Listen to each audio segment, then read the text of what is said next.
In the last video, we talked about Arthur Pigou's solution to externalities, which was if there's a negative externality, tax the good. If there's a positive externality, subsidize the good. In this video, we're going to focus on a solution that was highlighted by the economist Ronald Coase. It's called the Coase Theorem. And the Coase Theorem implies that under certain circumstances, markets can be efficient on their own, even in the absence of any government action. Now, to illustrate the point, I want to go through a thought experiment with you. Imagine that you are a wheat farmer in Kansas back in the 1800s when railroads are just starting to be built across the United States. And suppose that you raise crops of wheat. Now, also suppose that your property, your wheat fields, go up right up against a railroad. Okay.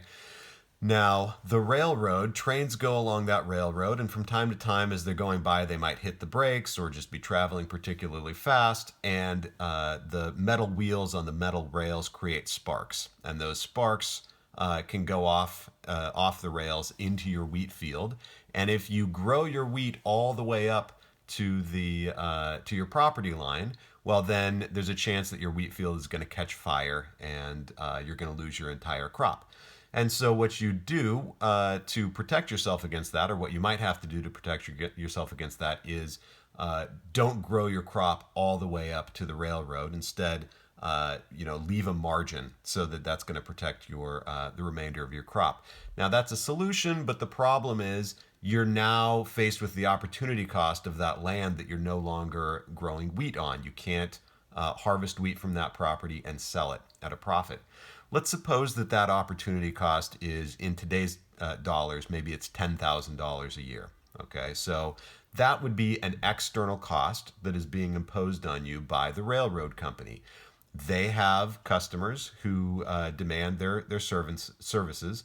They are selling those services to their customer, but neither they nor their customer are worried about the effect on your wheat field, at least not immediately, at least not in the baseline case.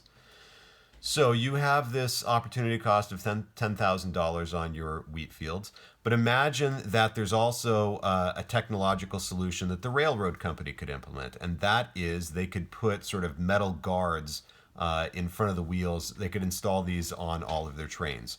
And that way, if there are any sparks that kick up off the railroad tracks, they're trapped by the guards and they wouldn't get into your field. And so under those circumstances, you'd be able to grow your wheat crop all the way up to the railroad line. Now, this technology is not free. Imagine that it would cost $5,000 a year to install the technology, to maintain it, to have inspectors checking it to make sure that that it's all in working order.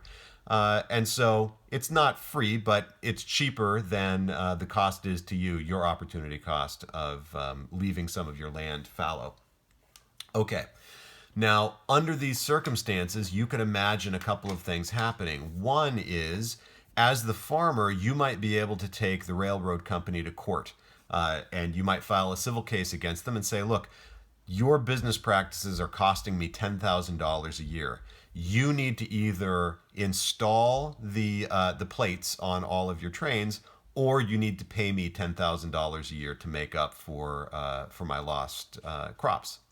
All right, that's one possibility. And if the law recognized your right to do that, then you could stop that negative externality or be compensated for the negative externality. The market would be efficient.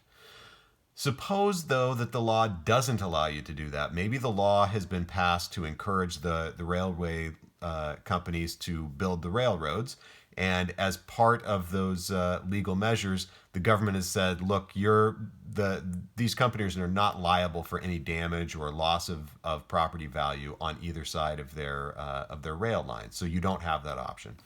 Well, you might not be able to take them to court, but you could still go to the railroad company and you could pay them, right? You could say, look, I will give you $5,000 a year to install this technology so that it's not affecting my wheat fields. And that would leave you better off because you now get the $10,000 value worth of use out of your property. It's costing you $5,000 to get those $10,000. So your net profit is only $5,000. But you'd rather do that than not use your property all the way up to the railroad line. And of course, the railroad company shouldn't object because it's not costing them anything.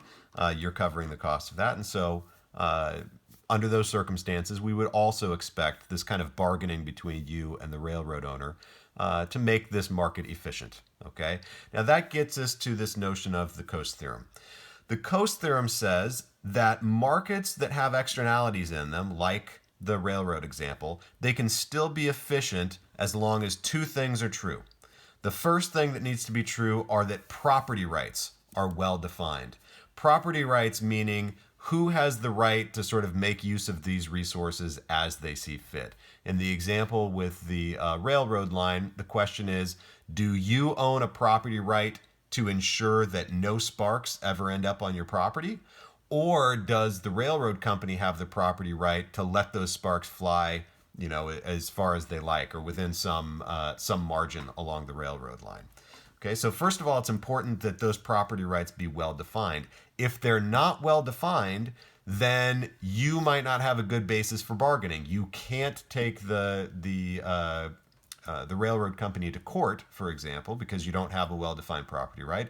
And also, you and the railroad company may spend all of your time arguing over who needs to pay whom, and never get anywhere on actually implementing the technology. Okay, so first of all, the property rights need to be well-defined. It needs to be clear who is responsible for the costs if they are actually incurred. The second requirement for the Coase theorem to hold is that the transaction costs need to be low. Transaction costs is a term that economists use to refer to all of the costs of finding a trading partner and negotiating with that trading partner. So when you want to find a plumber, for example, you incur transaction costs of looking up reputable plumbers in your local area and contacting them. Usually you're not going to negotiate because they've posted their prices, and you're just going to accept or decline them.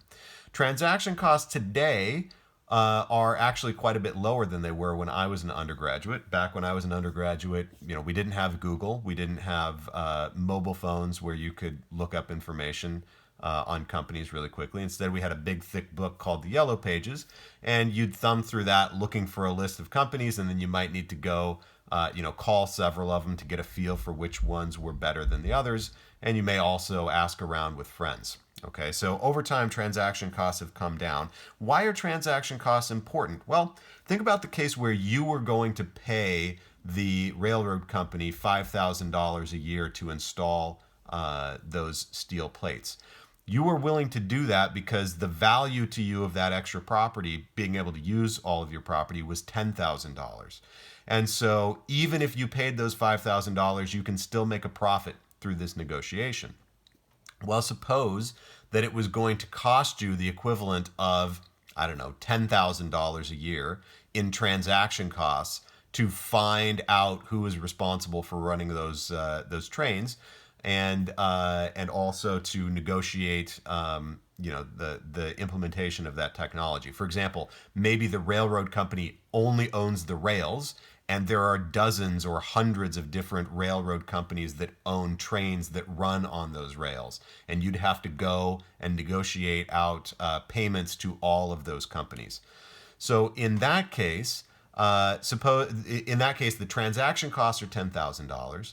Plus, you're going to have to pay an additional $5,000 to get the technology installed. Well, now it's not profitable to you anymore. Now the transaction costs and the price you would have to pay is greater than the value of that property to you. And so in that circumstance, it just wouldn't be worth your time to try to eliminate the negative externality. So those are the two factors that are in play. Okay, now another sort of interesting implication of the Coase theorem is that the allocation of property rights is going to determine who pays who, but it won't determine who gets their way. In the example that I gave you with the railroad company, In either case, if the law recognized your right to use all of your property, or if the law didn't, under either of those circumstances, we expect the railroad company to implement the technology. Okay, because if you can take them to court, it's cheaper for them to implement the technology than it is to pay you $10,000 a year for the loss of your property value.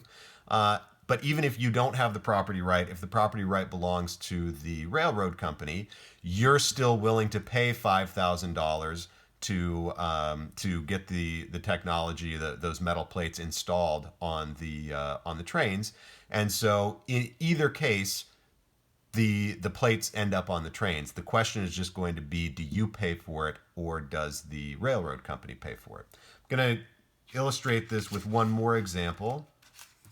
All right, this one comes with an illustration.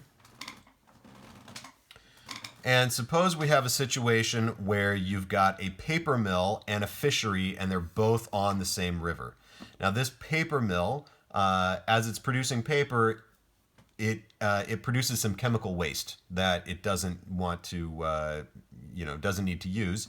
And it can, the cheapest thing for it to do is just dump that chemical waste right into the water. Okay, so for purposes of illustration, let's suppose that these red lines represent noxious chemicals that are being dumped into the river. Now, those chemicals make their way downriver to a fishery where there's an owner of the fishery who raises, I don't know, trout or something in this river. And those are the green Jesus fish there, or if you're familiar with Greek, the green alphas. Those represent fish.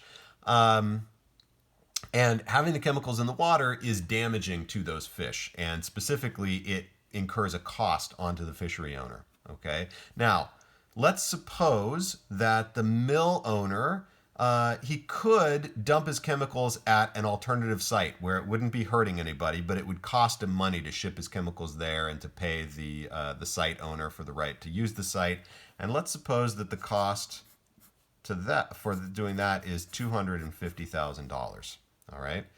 Now, the fishery, on the other hand, let's suppose that the cost to them in terms of the damage to their harvest, maybe it kills off some of the fish, maybe it makes the fish taste a little bit funny so they can't charge as high a price at market.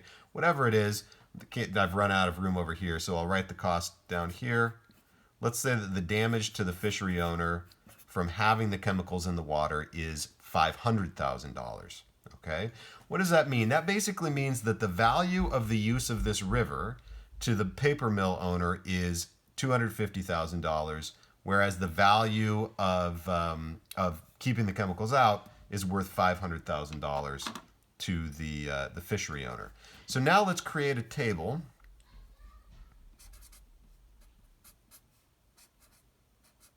We've got the mill and the fishery. And let's think about their maximum willingness to pay, or alternatively, their minimum willingness to accept for the use of the river. Maximum willingness to pay just means if they don't get the property right to the river, what's the most they would pay to get their way?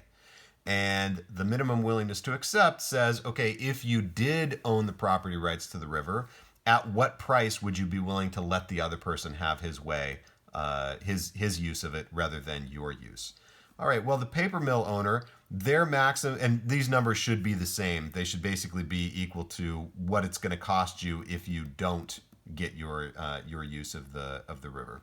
Okay, so the mill owner, his maximum willingness to pay, if he doesn't have a right to the river, is going to be that $250,000. Okay, he would be willing to pay the fishery owner up to this amount of money for the right to dump chemicals in, because as long as he can pay less than or equal to that amount, he's no worse off doing this, and he could be better off than shipping the chemicals to the alternative site. What about the fishery owner? Well, for him, the willingness to pay or willingness to accept is the $500,000 in damage that would occur to his fish if the chemicals stay in the river. Okay, so let's first imagine a situation where it is the mill owner who has the property rights.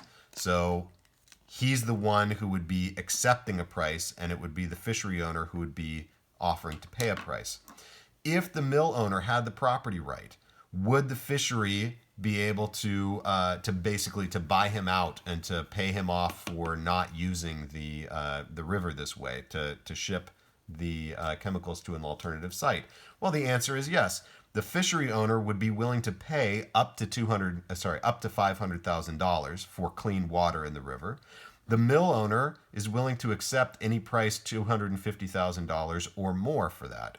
So there's room for them to negotiate as long as the transaction costs of negotiating are less than $250,000, the difference between their values, the available gains from trade. As long as those transaction costs are less than that, then we would expect the fishery owner to negotiate with the mill owner, pay him somewhere between $250,000 and $500,000, and the chemicals will not be dumped in the stream. The fishery owner gets his way. Okay, he gets clean water because he has the greater value for using the river.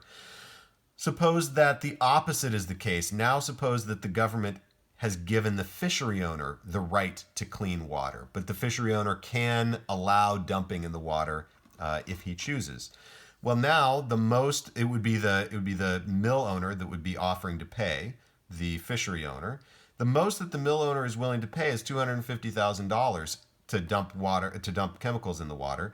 If the fishery owner charges more than $250,000, then it would be cheaper for the mill owner to just transport his chemical waste to the alternative dumping site and call it good. So the most the mill owner is willing to pay is $250,000, but the lowest price the fishery owner would accept is $500,000.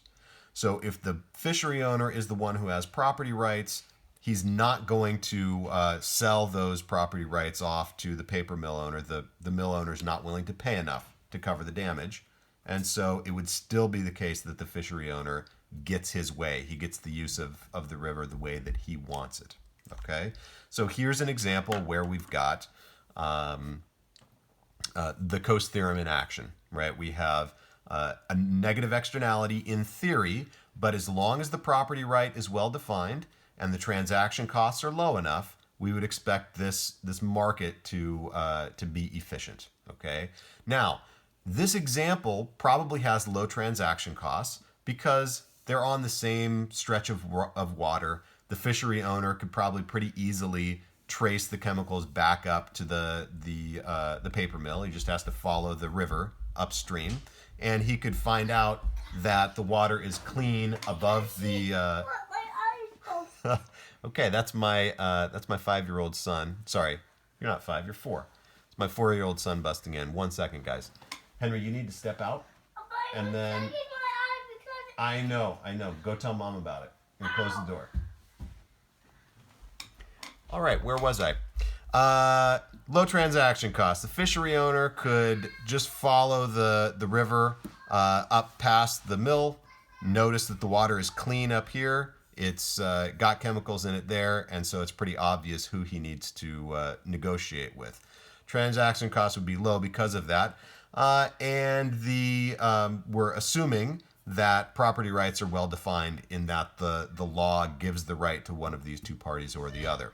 But if either of those two things is not true, the Coase theorem is likely to break down. Okay, suppose that instead of two parties on a river, you've got a fishery, but it's like in a lake or in the ocean. And instead of there being one paper mill on the coast, there's hundreds or at least dozens of different companies and maybe farms and whatnot that could all be dumping their own chemicals into the water. Well, now those transaction costs have gotten pretty difficult. The basic idea with transaction costs, by the way, is that on relatively small scales, bargaining, negotiation is likely going to take care of negative externalities and positive externalities. However, as the problem scales up, as you move from 2 parties involved to a dozen parties involved, or 100 parties involved, or 1,000 parties involved, now the transaction costs are going to be too great.